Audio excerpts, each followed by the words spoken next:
नमस्कार दोस्तों, स्वागत है आपका द ग्राउंड रिपोर्ट में। मैं हूं समीर आत्मज मिश्र। महाराष्ट्र में डिप्टी सीएम अजीत पवार के अचानक विमान हादसे में निधन के बाद 3 दिन बाद ही शपथ ग्रहण समारोह हो जाता है और उनकी पत्नी सुनेत्रा पवार को उनकी जगह डिप्टी सीएम बना दिया जाता है। सुनेत्रा पवार राज्यसभा सदस्य हैं, वहां पर महाराष्ट्र विधानसभा में किसी भी सदन की वो सदस्य भी नहीं है, लेकिन उनको डिप्टी सीएम बना दिया गया और महाराष्ट्र की पहली महिला डिप्टी सीएम के रूप में उन्होंने शपथ ली। ये शपथ, इसको लेकर कई सारे सवाल ये उठ रहे हैं। पहली बात तो ये कि डिप्टी सीएम कोई संवैधानिक पद नहीं है। ये तो जब गठबंधन की सरकारें होती हैं तो कुछ लोगों को खुश करने के लिए, सहयोगी दलों को खुश करने के लिए, या पार्टी में अगर कई गुट बने हुए हैं तो उन गुटों को खुश करने के लिए ये पद अपने आप बना दिया जाता है। उनकी संविधान में उनकी कोई इस पद का कोई जिक्र नहीं है और न ही इस पद की कोई संवैधानिक अहमियत है। डिप्टी सीएम दूसरे कैबिनेट मिनिस्टर्स की तरह ही होता है। हाँ, डिप्टी सीएम का नाम दे दिया जाता है तो उनको कुछ सिक्योरिटी, उनको कुछ सुविधाएं कुछ अलग से दे दी जाती हैं सरकार की ओर से, लेकिन वो कोई संवैधानिक पद नहीं है। मोटा मोटा आप ये जान लीजिए। सवाल ये उठ रहा है कि आखिर अजीत पवार जी का इतना दुखद निधन हुआ, उसके 3 ही दिन बाद ये क्या जरूरत आ पड़ी कि इस संवैधानिक पद को खाली नहीं रखा जा सकता था और तत्काल अभी उनकी, जिसको कहा जाता है कि आंसू सूख भी नहीं पाए, और उनकी पत्नी को बना दिया गया।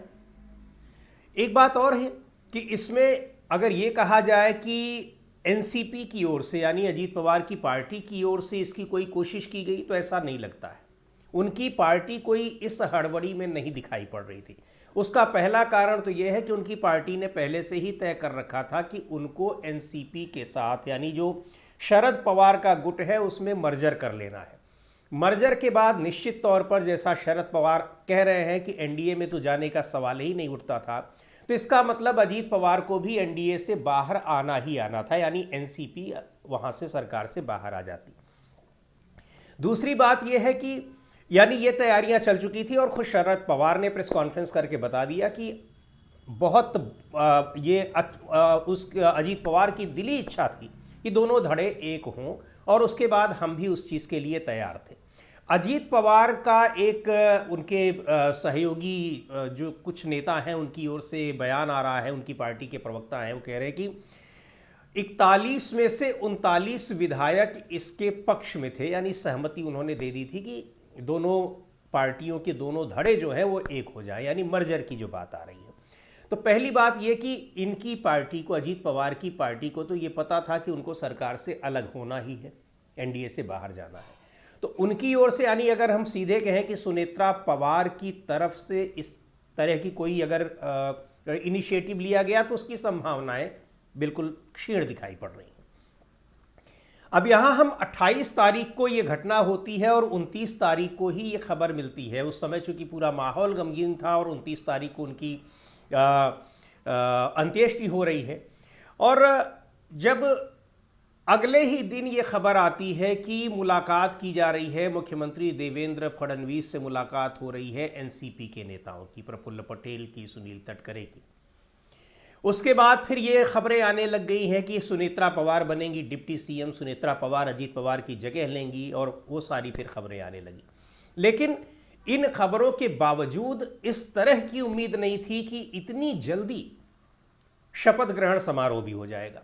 एनसीपी के नेता तुरंत ये तय कर लेते हैं कि सुनेत्रा पवार को बनाया जाएगा। विधायक दल की बैठक कल होती है 31 तारीख को, और 31 तारीख को विधायक दल की बैठक 2 बजे बुलाई जाती है और 31 तारीख की शाम 5 बजे शपथ ग्रहण समारोह भी हो जाता है। यानी विधायक दल की बैठक किस लिए बुलाई गई ये तय हो गया। लेकिन दिलचस्प बात यह है कि विधायकों को नहीं पता था कि विधायक दल की बैठक क्यों बुलाई गई है। एनसीपी के कई विधायक सार्वजनिक रूप से ये बयान दे रहे थे कि हाँ, विधायक दल की बैठक तो बुलाई गई है, लेकिन हमको नहीं पता है कि किस लिए बुलाई गई है। और सना मलिक है विधायक, इसके अलावा कई और विधायक हैं जिन्होंने ये बात मीडिया के सामने कही। बहरहाल 2 बजे बैठक होती है और उसमें सुनेत्रा पवार को मुख्य डिप्टी सीएम के पद के लिए नामित कर दिया जाता है, यानी विधायक दल का नेता चुन लिया जाता है। 5 बजे फिर वहीं मुंबई में शपथ ग्रहण समारोह भी हो जाता है। मजेदार बात यह भी है इसमें कि जिस समय ये विधायक दल की बैठक का फैसला होता है, यानी 31 तारीख को शनिवार को 2 बजे बैठक हो रही होती। उसी दिन बारामती में शरद पवार के घर पर उनकी पार्टी की बैठक हो रही होती है, जिसमें पार्टी के तमाम बड़े नेता शामिल हैं। और उस बैठक में अचानक पार्थ पवार पहुंच जाते हैं, सुनेत्रा पवार और अजीत पवार के बेटे। और क्या कुछ हुआ उसमें, क्यों पहुंचे थे उस बैठक में, इसको लेकर कोई बहुत बातें नहीं सामने आई हैं। लेकिन एक और महत्वपूर्ण बात है कि जब शपथ ग्रहण समारोह शाम को जब हो रहा है 5 बजे, उस शपथ ग्रहण समारोह में एनसीपी शरद पवार गुट का कोई नेता नहीं पहुंचता है। न तो शरद पवार पहुंचते हैं, सब परिवार के लोग हैं, न ही सुप्रिया सुले पहुंचती हैं। शरद पवार ने सुबह ही कह दिया था कि मुझे किसी तरह की बैठक की बात नहीं पता है कि सुनेत्रा पवार डिप्टी सीएम बन रही हैं कि नहीं बन रही हैं, ये उनकी अपनी पार्टी का फैसला है। हाँ, प्रफुल्ल पटेल और सुनील तटकरे इसके लिए कोशिशें कर रहे हैं, लेकिन मुझे इसकी कोई जानकारी नहीं है। पूछा भी गया उनसे शपथ ग्रहण में आप जाएंगे क्या, मुझे पता ही नहीं कि शपथ ग्रहण समारोह भी होने वाला है। ये पूरा का पूरा घटनाक्रम ये साफ दिखा रहा है कि 2 बातें यहां दिख रही हैं कि शपथ ग्रहण समारोह में न जाने का फैसला अगर लिया गया, चूंकि अजीत पवार की जिस तरह से अचानक इस दुर्घटना में मृत्यु हुई, उसके बाद परिवार के सभी लोग जिस तरह से साथ दिखाई पड़ रहे थे। और यहाँ हालांकि परिवार के लोग हैं, वहाँ राजनीतिक प्रतिद्वंद्विता अपनी जगह होती है, परिवार परिवार होता है। और उससे भी बड़ी बात यह कि दुख की घड़ी होती है, तो उसमें सब साथ दिखाई ही पड़ रहे थे। लेकिन राजनीतिक रूप से भी देखें तो जिस तरह से निकाय चुनाव के दौरान दोनों धड़े एक साथ दिखाई पड़ रहे थे, और उसी समय ये पूरी प्रक्रिया तय हो चुकी थी कि दोनों धड़े अब एक साथ आ जाएंगे। शरद पवार ने उस आखिरी मीटिंग का जिक्र भी किया जिसमें अजीत पवार भी थे और शरद पवार थे, तमाम और नेता थे। हाँ, प्रफुल्ल पटेल और सुनील तटकरे उसमें नहीं थे। खैर, छगन भुजबल की भी इसमें बड़ी भूमिका समझ में आ रही है, जो सुनेत्रा पवार को अचानक शपथ दिलाई गई है। तो यहाँ दोनों परिवार एक साथ आ रहे थे और दोनों ही पार्टियां यानी एनसीपी के दोनों धड़े एकजुट होकर उनका मर्जर हो रहा था और 12 फरवरी को इसकी घोषणा हो रही थी। अब यह दुखद घटना हो गई तो इसके बारे में तो किसी को पता नहीं था, लेकिन यहाँ पर कई सारे ये सवाल उठ रहे हैं इस हड़बड़ी को लेकर कि ये हड़बड़ी आखिर किसकी तरफ से की गई। सीधे सीधे जो संजय राउत हैं शिवसेना के नेता, उन्होंने सीधे कहा कि ये महाराष्ट्र में ये कोई खेल नहीं हो रहा है, महाराष्ट्र में ये कोई स्क्रिप्ट नहीं लिखी जा रही है, महाराष्ट्र में इसकी कोई तैयारी नहीं है, ये पूरा का पूरा खेल, पूरी स्क्रिप्ट लिखी जा रही है दिल्ली से। उन्होंने बाकायदा उसमें गृहमंत्री अमित शाह का नाम लिया और प्रफुल्ल पटेल और एनसीपी के कुछ और नेताओं का। अच्छा, एक बात और भी इसमें बड़ी महत्वपूर्ण है कि जब ये अचानक ये बातें चलने लगती हैं, उसके बाद से लेकर और शपथ लेने से पहले तक सुनेत्रा पवार या अजीत पवार के जो दोनों बेटे हैं जय पवार और पार्थ पवार, उनकी ओर से कोई बयान नहीं आता है, न तो कोई स्वीकारोक्ति आती है, न कोई उसका स्पष्टीकरण आता है, न कोई इस पर बयान आता है। यानी उनको इन सारी चीज़ों के बारे में नहीं पता था। फिर सवाल ये उठता है कि आखिर क्यों वो तैयार हो गई। तो देखिए, ये फ़ोन जिसके लिए कहा जा रहा है कि सेंटर से, दिल्ली से फ़ोन आता है, केंद्रीय नेतृत्व भारतीय जनता पार्टी का ये सब कुछ तय कर रहा था। देवेंद्र फडणवीस, जाहिर सी बात है वो मुख्यमंत्री हैं तो उसमें उनकी भूमिका रहेगी ही। ये फ़ोन आता है एनसीपी के नेताओं को, जिसमें ये प्रफुल्ल पटेल और दूसरे नेता हैं, छगन भुजबल है या फिर सुनील तटकरे, चूँकि प्रफुल्ल पटेल एनसीपी अजीत पवार गुट के कार्यकारी अध्यक्ष हैं और सुनील तटकरे जो है वो महाराष्ट्र के प्रदेश अध्यक्ष है। वो उन्हीं के जरिए ये पूरी बातचीत हो रही है केंद्रीय स्तर पर। तो इसका पहला मकसद तो ये है कि वहां से अगर हो रहा है तो ये जो दोनों धड़े मिलने वाले थे उनकी संभावना को खत्म कर दिया जाए।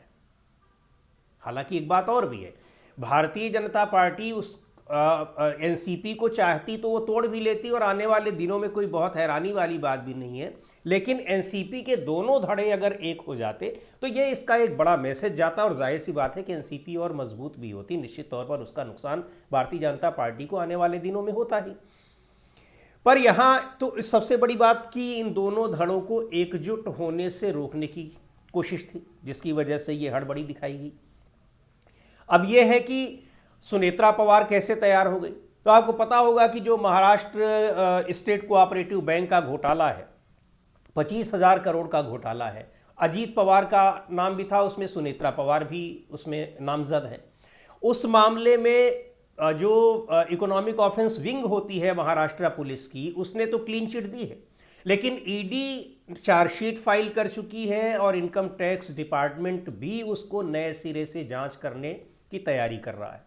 तो एक तो बहुत बड़ी बात यह है, बड़ी वजह यह है कि इस घोटाले में सीधे सीधे वो नामित है। तो जाहिर सी बात है, फ़ोन गया होगा तो कुछ न कुछ कहा ही गया होगा कि अब आप मर्जर का ख्याल छोड़ दीजिए, अब आप इधर ही रहिए। दूसरी बात ये कि चलिए ठीक है, ये तो चीज़ें आगे बढ़ती रहती और ये विपक्ष के तमाम नेताओं पर होता है, और अजीत पवार तो इसके वैसे भी बहुत बड़े उदाहरण थे। अजीत पवार ने तो कहा भी था कि 75,000 करोड़ रुपए के घोटाले का आरोप है, लेकिन मैं सरकार चला रहा हूँ, सरकार के साथ हूँ तो कुछ नहीं होना है। तो ये बातें कोई बहुत अचरज वाली नहीं थी। लेकिन यानी अगर सुनेत्रा पवार नहीं शामिल होती सरकार में तो उनके खिलाफ ये जांच की फाइल फिर से खुलती ही खुलती। अब नहीं खुलेगी, आने वाले दिनों में जब तक वो डिप्टी सीएम नहीं खुलेगी, आप देखते रहिएगा। पर इससे भी ज्यादा जो हड़बड़ी की वजह बताई जा रही है और उसके लिए कहा जा रहा है कि आखिर भारतीय जनता पार्टी को इसमें क्यों इतनी हड़बड़ी दिखाई पड़ी। भाई 13 दिन का जो एक परंपरा है, संस्कृति है कि एक जहां मृत्यु होती है उसके बाद उसमें कुछ जो है वो क्रियाकर्म होते हैं, उनको किया जाता है जो एक पारंपरिक तरीके से होते हैं, वो कल्चर है, वहाँ भी उसको होने देते। और हिंदू धर्म में जो हिंदू धर्म को मानने वाले लोग हैं, 13 दिनों तक कोई इस तरह का शुभ काम नहीं होता है, उसको अवॉइड किया जाता है। खैर, तो ये उसको अभी इंतज़ार नहीं किया गया।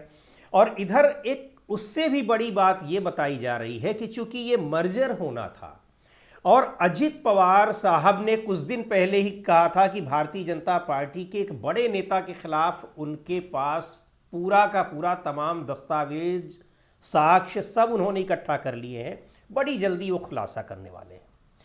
इस बात को दबाने की भी कोशिश की जा रही है, छिपाने की जा रही है, लेकिन इतनी जो हड़बड़ी दिखाई गई सुनेत्रा पवार को डिप्टी सीएम बनाने में, उसके पीछे सबसे बड़ी वजह यही आ रही है।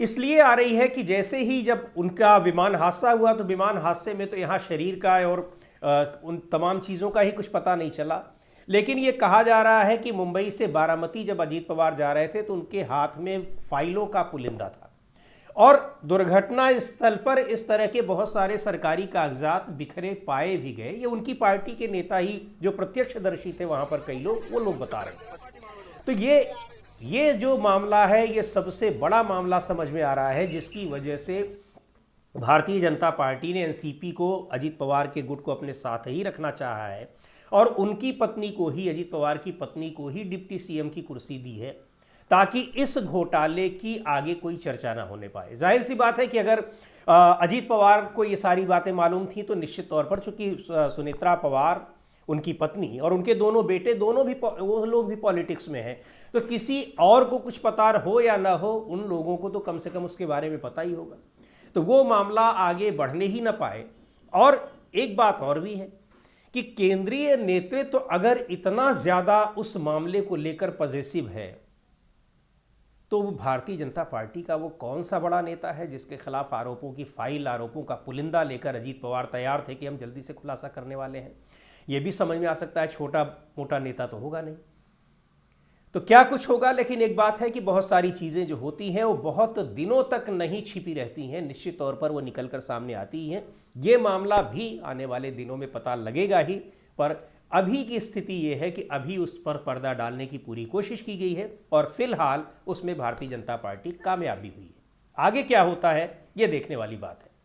आज के वीडियो में इतना ही, अगले वीडियो में फिर मिलेंगे एक नए विषय के साथ, एक नए मुद्दे के साथ। द ग्राउंड रिपोर्ट के यूट्यूब चैनल को आपने अब तक सब्सक्राइब ना किया हो तो ज़रूर कर लें, हमारे वीडियोज़ को लाइक करें, शेयर करें और अपने सुझाव भी हमें ज़रूर भेजें।